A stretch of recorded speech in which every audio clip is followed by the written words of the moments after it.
ایک تاجر ہے تو اس کو چاہیے کہ وہ جتنا اس کو اللہ تعالیٰ نے رزق دیا ہے، اللہ نے اسے صاحب نصاب بنایا ہے، تو اسے چاہیے کہ وہ سال کے بعد زکوٰۃ کا حساب کر کے زکوٰۃ بھی نکالے۔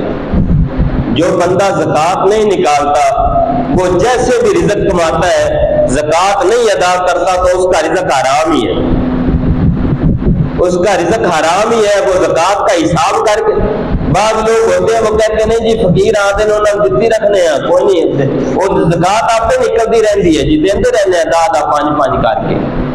اس طرح زکوٰۃ نہیں نکلتی۔